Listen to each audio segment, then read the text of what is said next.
maybe whatever gadgets and everything that would promote the to a minimal thing your carbon emissions. So yan ang problema ngayon. Sabi ko, who gets the deal here? Kasi kung tayong Pilipinas, pag sinabi nila, well, last year, you're now, hindi na kailangan the 1.3. The national law says it's 73 ang atin. That is the target of the law in the Philippines. You did not really follow yung gusto nilang 0.3. But that is only the beginning. You know how the big nations really go around international treaties and conventions to circumvent. Yan ang problema natin. Kaya sabi ko, ayaw ko niyan. Walang sanksyon. At kung wala ka naman i-contribute, and tapos they would demand you to lower because they are getting higher, yan nga sabi ko sa ambassador ng EU. Nagalit itong mga gago na to kasi sinabi ko sa kanya, what would be the standards that you would use in putting a limit? Kasi ko sabi ko, you guys, the big nations, all the past centuries, during the industrialization stage of the world, you, the big ones, kayo yung nag-pollute. Until now, see, even the Philippines, it's only 0.03. To ibig sabihin, kayo yung sumira. If there is a climate change at all, at this time, it is your undoing. Hindi sa amin. Now, why would I be a member and you dictate the terms because you are the contributors of the common 200 billion na wala pang siguro? I don't think that even America would honor that. Itong America's known to ayaw magbayad. Ayaw, pati yung sa United Nations tuition natin lahat. Maraming utang yung buang na yan. God. Kaya sabi ko, those were actually my misgivings. But you know how media is. I don't know what they want me to look and smell bad. No need because I really look and smell bad. And my mouth is discourteous. Problema na ninyo yan. That's what it is. Yun ang ano ko. But we need the power plants to drive our economy. Kulang talaga. And if you are thinking also of the past days that you have to go into a shutdown or whatever, the brownouts, and yung dyan sa Davao, talagang pumayag ako because talagang may shortfall of supply. And there was a time that we were suffering the whole day, and this cannot go on. So when it was proposed to me at first time, I said, okay, just make sure that my city will get enough supply to run us para magkaroon naman kami ng alibyo. And true enough, in the days in between, until now, we got ample supply. And I'm waiting for the day of Kingdom Come. Wala namang except for the typhoon. But the problem sa typhoon is that we are the window facing the Pacific. We are the first country, and if there's a warming there, a cold and hot thing combination, ang tatamaan talagang una tayo because we are in the Pacific Ocean. And we are I said, facing the first nation to be hit, aside from the Marianas and the Guam Islands. Tayo eh. But that's about it. Kaya yung Yolanda, talagang tinamaan tayo ng husto. But once it hits a landfall, whether you like it or not, it slows down because it bumps into so many things. Landmass, mountains, and all trees. Pero no surprise to me that we had the most severe consequence. Climate change is there, maybe. I'm not sure now. But mankind should also calibrate itself. But as we go along the way, we improve on the maybe the gadgets that would really emit emissions that are harmful to human being. Ang civilization naman is active on that. There's always a parity between the effect and how you get by under science. And they call this, they do not call it anymore the inventions but the innovations of the countries as we go along the way. So wala akong problema dyan. Ang latest rokos ko lang dito sa gobyerno with itong ERC, the Energy Regulatory ERC. Alam mo, I've been trying to look at yung opisina nila, ang gastos nila. At mas marami pa yung consultants anak ng ubos ang pera ang gobyerno nito. Milking karaming consultants ninyo. Saan palang utak nito mga gagong ito yung... Ba't pa kailangan ng hundreds of consultants to... Ubos ang pera natin ito. That was really one of my misgivings. Reviewing the but I was just keeping quiet until pumutok yung may namatay. But mayroon na akong naririnig. No, look guys. If I cannot trust a body that regulates the prices, kung magkano ang bayaran ni Juan de la Cruz, magkakaproblema tayo niyan. If you give me a hint about corruption, and definitely just owned by a few families or ruling families dito sa Pilipinas, oligarchs, maybe not na inherited na okay lang yan. But limitado dito, tapos kayo corrupt, I will not be comfortable. So, nakita ko yung sordid record ninyo plus the questionable decisions in the past. I demanded for their signature. Say, ayaw nila. Well and good. Then I will ask Congress to abolish the positions. Then I'll just give it to the administrative body at first, then maybe we can, because it cannot be controlled by a department. It's a quasi-regulatory nga eh. It's a quasi-judicial body. Should not be under with anybody. We can recreate that immediately, maybe before the year ends. But nawala na ko ng gana doon sa ginawa nila.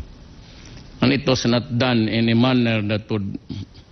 Hindi naman ako, I'm not against providing whatever, employment or enough money for this guy to make the day. But ang problema ko dyan is if there's an abuse of authority in these powers. So if I don't trust you anymore, I cannot. Tao yung nakataya dyan eh. It's the bulk of the humankind. Huwag na masyado yung mga mayaman, kaya niya yan. Problema yung mahirap, tapos nandiyan ka, tapos corrupt ka, magkakaproblema tayo. Now, this climate change, I really don't know what would be the result at the end of the day. But I am pretty sure that I just hope that the nations controlling the interest there, including the money that they will contribute to the common fund, of which I think we are not qualified to be in there, ayusin lang nila because pag hindi, mag-withdraw ako. I'll be the first one. Ayaw ninyo. Because I'm trying to develop my country. I've been inviting everybody who has expressed their sentiment to invest here. And I am also being requested by most of my cabinet technocrats na mag-industrial zones ka. And when it comes to E4, with the regulations of the whatever that climate change nila, magkakadiferensya ako dyan kasi ayaw ko talaga. Do not, because, mabuti kayo. All those years, you're spewing a lot of poison in the air. Unbridled, unbothered. Nobody molested you because you were the kings at that time. And you were doing it for so many centuries. Coming dito, who'd want even just, not in parity, but just as near where the development is. Kung pigilan ninyo kami, awa yan. Awa yan. Kasi ako kailangan ko with 104 million Filipinos. And we are the second fastest producing of human beings.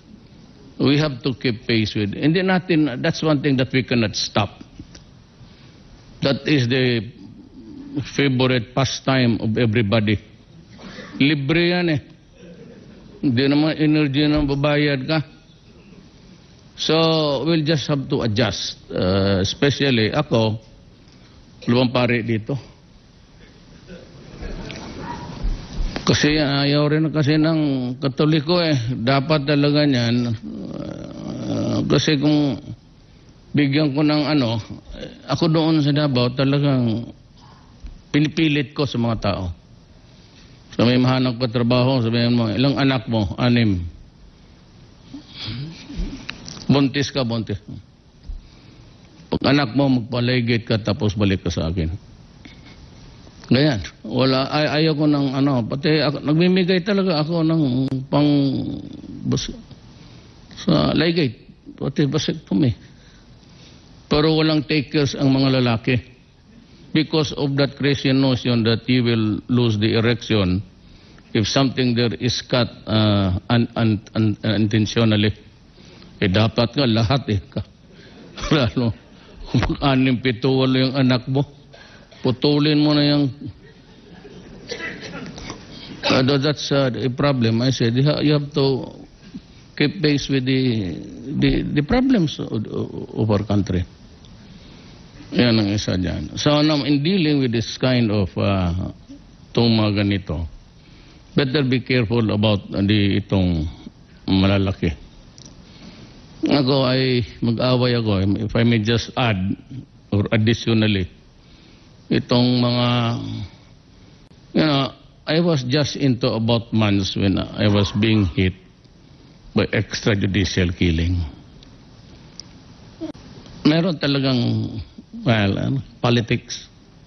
You would kindly remember that even weeks before I took my oath of office, marami ng patayan.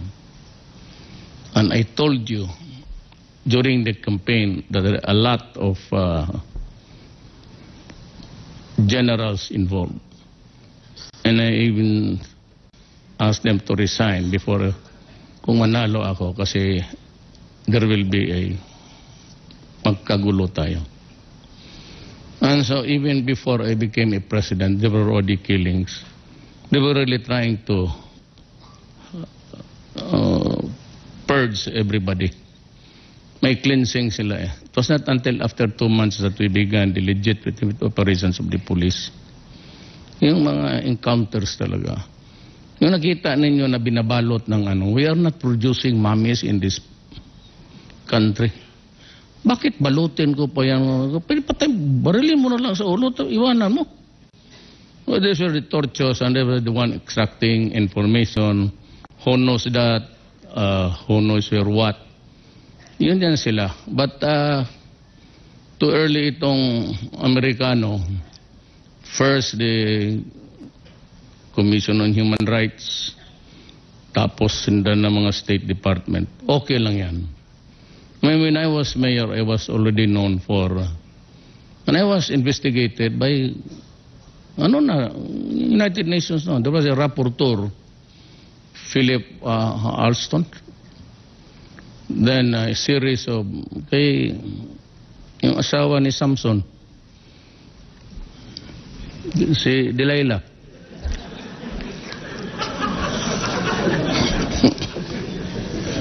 She was the human rights. She investigated me. She was the Secretary of Justice. She investigated me. She became a senator. She made the loudest noise about me. Wala. Kaya siya pala. But what is really very tragic, I told President Arroyo, she was here, was that pinakamasama talaga is she was the Secretary of Justice and she was doing it all along.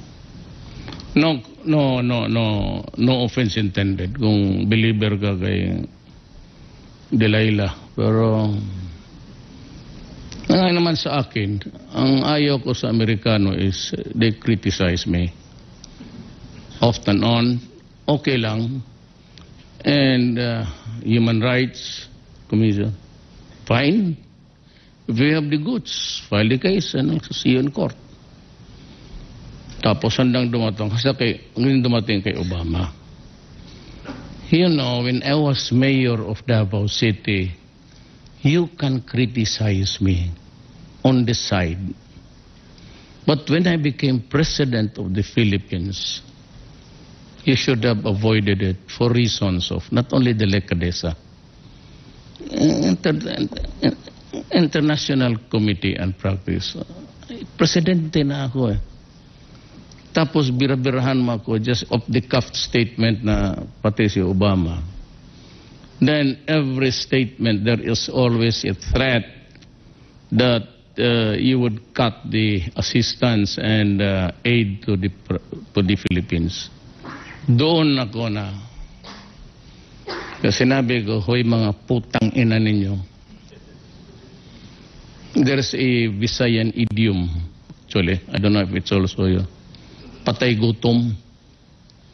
So it just means that you're almost dead because you're hungry.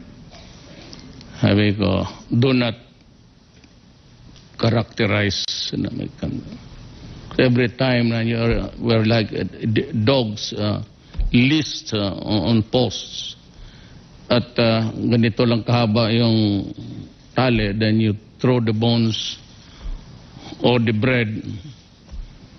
So the Filipino would be gagging just to get a bite of the food. Sabi ko, sumusobra na kayong mga putang ina kayo. At hindi ako, talagang putang ina sila with the media. I don't give a shit. They were always robbing our dignity. I was ganon ang bunga ako, but I was all along, early on, very subdued because ayaw ko magbinastos eh. Pero pag ginanon mo ako, sabi ko, do not do it to me. I will not take it sitting down. Kaya sabi ko, Obama, you can go to hell. Tapos ngayon sabi lang, ayaw lang magpabili ng baril. Bakit? Kayo lang ba marunong maggumawa ng baril? Sa Danao, marami. Paggawa na ako doon, or I'll go to Russia. Kasi kaibigan ko na si Putin eh. President Putin seldom, very seldom does he smile. So nagkaibigan kami, every time we shake hands, he smiles at me. Sabi ko, kaibigan ko na si Putin. And we have this agreement, wala God. Agreement na kung bili ako sa Russia, buy one, take one ako sa baril nila. Bali kayo lahat. So that's about it. I just wanted you to know the dimensions of it all.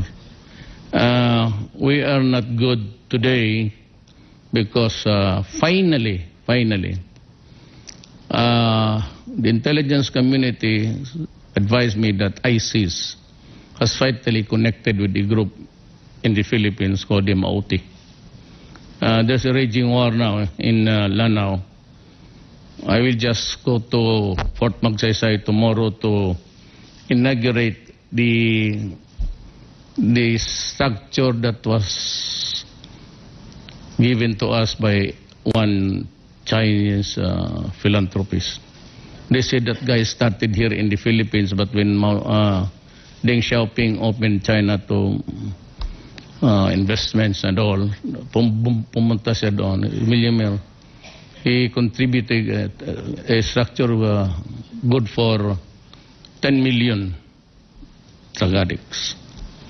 So siya lang ang nakabigay talaga ng kalaki. So I'm flying there. The 10 million. 10,000 rather. 10,000 drug arrests. Kasama na yung medisina. So nakapabait ng mama na yan. But then I'll go to also to Marawi. I'm not trying to scare you, but could I please have the dala-dala ko, pinakita ko kay Presidente Arroyo. Sabi ko, ma'am, we are in a bind. I really do not know how to surrender na ako. Sabi ko, hindi ko kaya to.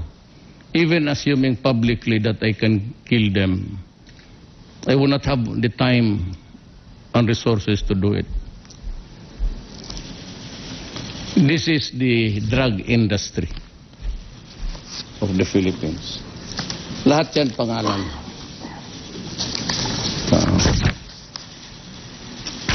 Ito, pangalan ito.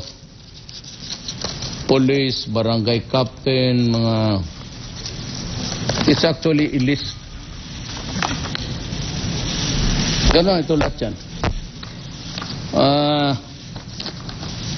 Hindi naman lahat yan kasi yung iba, because I was looking at the problem, ang standard ko kasi sa intelligence report was the standard of a lawyer. So hindi ako pwede yung nasabi doon at nasabi dito pa. Double hearsay. So nilaglag ko lang yung iba. And it's about 5,000, before you go out of this room. We were already in narco politics.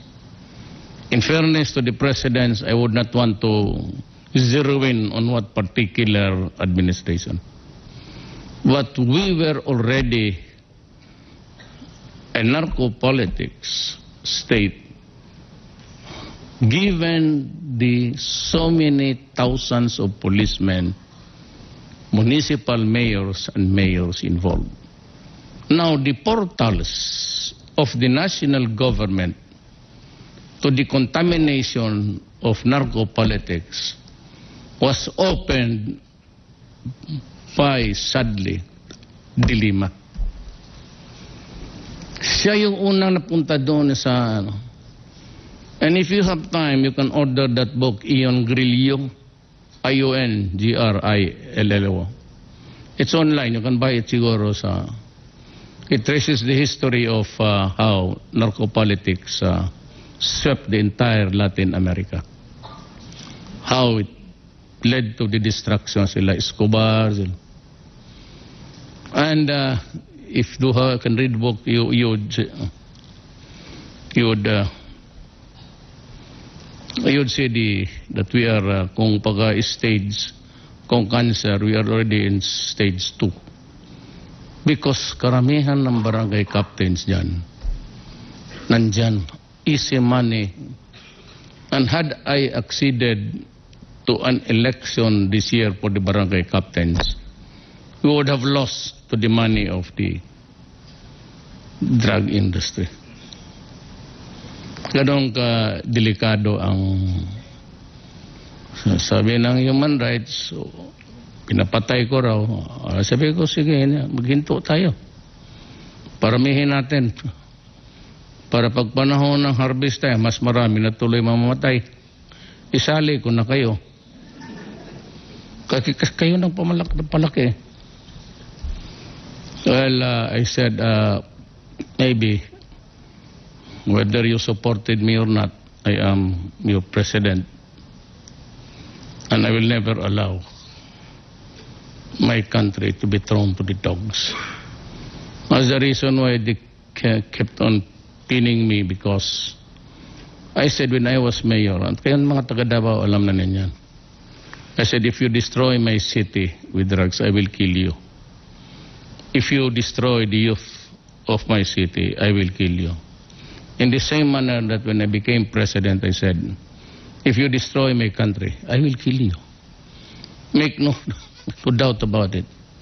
If you destroy the generation of Filipinos coming up to replace us, I will kill you. Simple as that. Kung hindi maintindihan ng human rights, kung ganoon kayo kabugok, eh wala akong magawa para sa inyo. Pati yung EU, isa rin, they kept on hammering me about that statement. When is it or when was it a crime to say, I will kill you if, in protecting my country? Kailan po naging kasalanan yung sabihin mo, pag ginala mo ang bayan ko, pati yung mga anak ko, papatayin kita. Ito namang, anak ko, Diyos ko. Kaya nga sabi ko, huwag kayong maniwala dyan mga European lawyers, puro bugok yan. Asos maniwala. Dito kayong makinig sa Pilipino. Mas bright, stupid, pibing, brain niya like a pea. Kailan mo na takutin mo ako na ikulong mo ako? International Criminal Court. Bullshit. Ang Amerika mismo ang nagtatakot sa akin na ipakulong ako sa International Criminal Court is not a signatory of that body. Why? Because at that time they were afraid Bush will get it. Ito, using a phrase of a charter or document na hindi naman sila signatory. Ito kagaguhan. Sabi ko na gusto ko kayo murahin uli pero wag na lang kasi I am before an audience na pardon my language. Ito talagang bastos ang bunganga ko. Nasanay ako pasensya na kayo. But next time you might want to doon na tayo sa Vice President magpa-sword kayo, huwag na dito kayo. Buti yan kayo mabait. The smile of Mona Lisa. So I'd like to congratulate PALM Corporation. Mr. Brown, you are as double the Filipino as you claim you are. You are a patriot. You have helped the country. Do not worry about pollution. It's always be there. It is up to our mankind to innovate and, come up with something, it's a good gadget that would compensate for all of these things. Because we cannot. For the life of me, we cannot abandon the sources of energy. Sun, wind, karamihan ng bulang hangin sa Pilipinas, nasa politiko lahat. Sa ulo na lang. Wala, we have not enough. The cheapest way is really to have coal. Just be careful that in the operation of the enterprise, we do not get so much in trouble also with the regulators of our country. The environment, si Gina, patay ka. Gina. By the way, I reappointed her. Na-bypass siya. But I like her and she's okay. Very strict. I like that. She's not corrupt. I like that. And she cannot be corrupted. I also like that. Why? Because I want my country also at least relatively safe from every predators from all sorts. Maraming salamat po. President Duterte expressing his misgivings about the Paris climate deal. In spite of a cabinet decision, he says, to sign the deal. Duterte says the climate change deal will only allow big countries to get away with no contributions and no sanctions if there are violations. Duterte addressing the big countries, he says climate change is your undoing. Duterte also spoke about coal as the cheapest and safest source of energy and renewable energy. The President was speaking at that ceremonial inauguration of a 135-megawatt power plant in Concepcion, Iloilo. He did also talk about the United States, as he usually does in speeches, but did have a few curses for the U.S. But his facial expression and tone changed when he started to speak about Russia.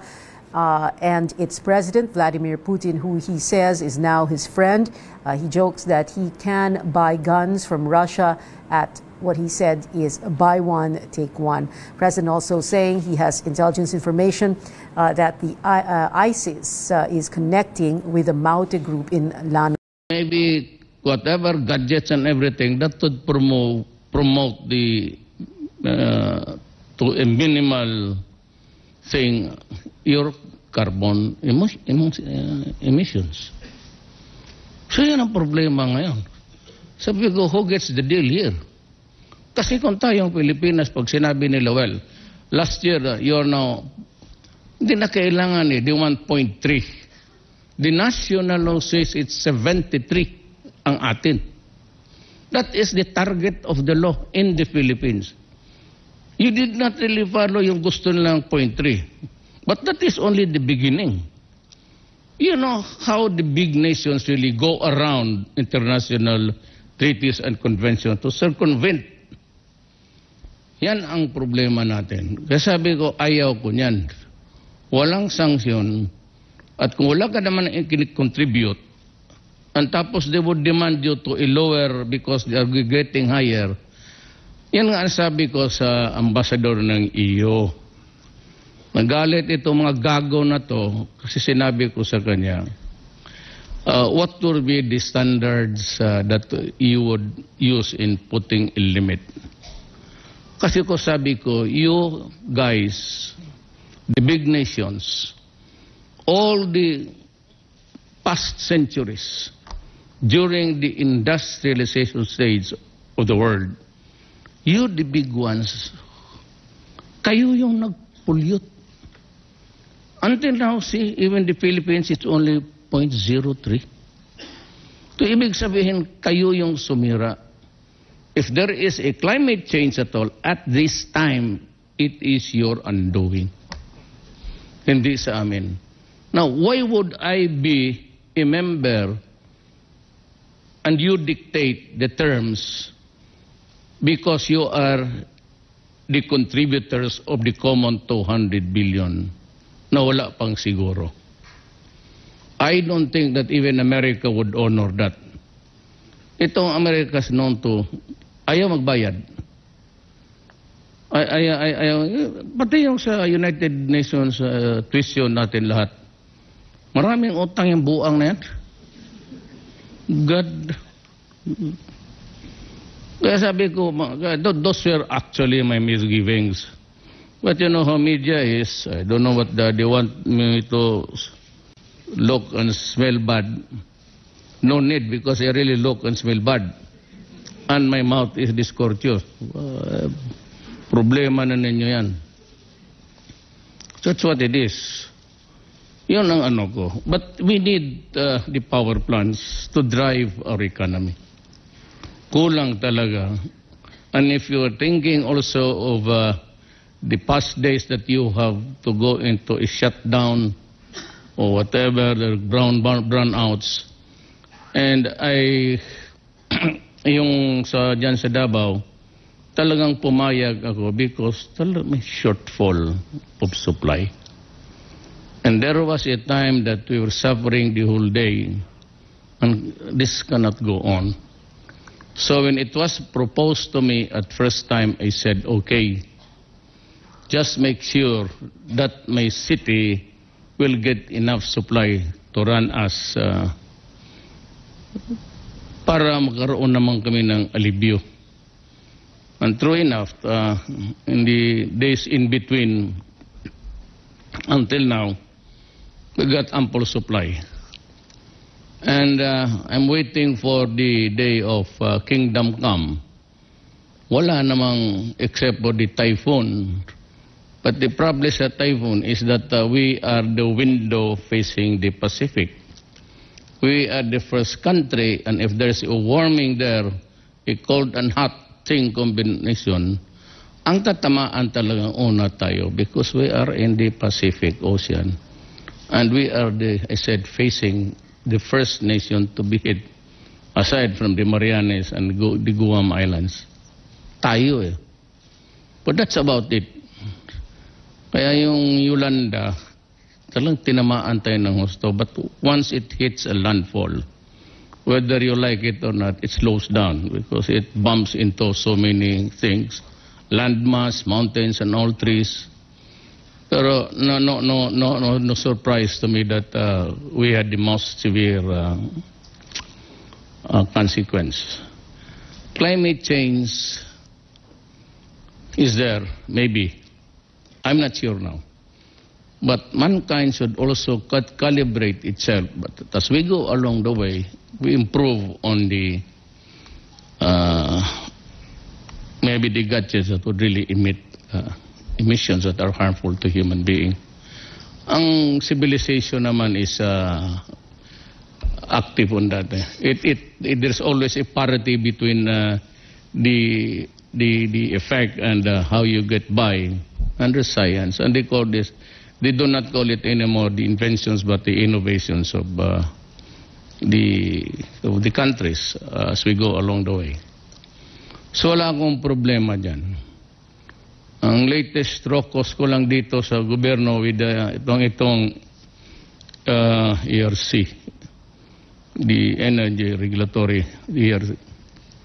Alam mo, I've been trying to look at yung opisina nila, ang gastos nila. At mas marami pa yung consultants anak ng ubos ang pera ang gobyerno nito. Milking karaming consultants ninyo.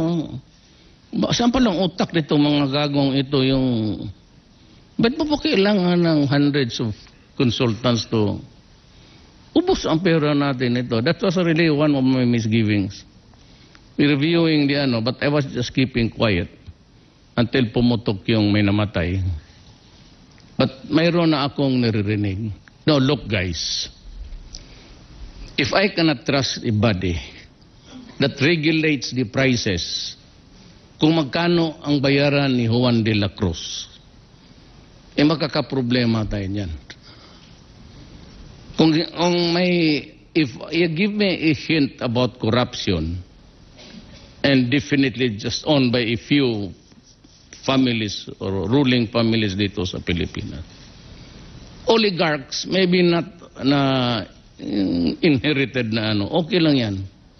But limitado dito, tapos kayo corrupt, I will not be comfortable. So, nakita ko yung sordid record ninyo plus the questionable decisions in the past. I demanded for their signature. Say, ayaw nila. Well and good. Then I will ask Congress to abolish the positions. Then I'll just give it to the administrative body at first. Then maybe we can, because I cannot be controlled by a department. It's a quasi-regulatory nga eh. It's a quasi-judicial body. Should not be under with anybody. So we can recreate that immediately, maybe before the year ends. But nawalan ako ng gana doon sa ginawa nila. And it was not done in a manner that would... Hindi naman ako, I'm not against providing whatever, employment or enough money for this guy to make the day. But ang problema ko dyan is if there's an abuse of authority in these powers. So if I don't trust you anymore, I cannot. Tao yung nakataya dyan eh. It's the bulk of the humankind. Huwag na masyado yung mga mayaman, kaya niya yan. Problema yung mahirap, tapos nandiyan ka, tapos corrupt ka, magkakaproblema tayo. Now, this climate change, I really don't know what would be the result at the end of the day. But I am pretty sure that I just hope that the nations controlling the interest there, including the money that they will contribute to the common fund, of which I think we are not qualified to be in there, ayusin lang nila because pag hindi, mag-withdraw ako. I'll be the first one. Ayaw ninyo. Because I'm trying to develop my country. I've been inviting everybody who has expressed their sentiment to invest here. And I am also being requested by most of my cabinet technocrats na mag-industrial zones ka. And when it comes to E4, with the regulations of the whatever that climate change nila, magkakadiferensya ako dyan kasi ayaw ko talaga. Do not, because mabuti kayo. All those years, you're spewing a lot of poison in the air. Unbridled, unbothered. Nobody molested you because you were the kings at that time. And you were doing it for so many centuries. Coming dito would want even just, not in parity, but just as near where the development is. Kung pigilan ninyo kami, awa yan. Awa yan. Kasi ako kailangan ko with 104 million Filipinos. And we are the second fastest producing of human beings. We have to keep pace with. And then that's one thing that we cannot stop. That is the favorite pastime of everybody. Libre yan eh. Hindi naman energy ng babayad ka. So, we'll just have to adjust. Especially ako, lumang pare dito. Kasi ayaw rin kasi ng Katoliko eh. Dapat talaga niyan. Kasi kung bigyan ko ng ako doon sa Davao talagang pinipilit ko sa mga tao. So may mahanap ka trabaho, sabihin mo, ilang anak mo? 6. Buntis ka, buntis. Pag anak mo, magpaligid ka tapos balik ka sa akin. Ganyan. Wala, ayaw ko ng pati nagmimigay talaga ako ng sa ligate. Pati vasectomy. Pero walang takers ang mga lalaki. Because of that crazy notion that you will lose the erection if something there is cut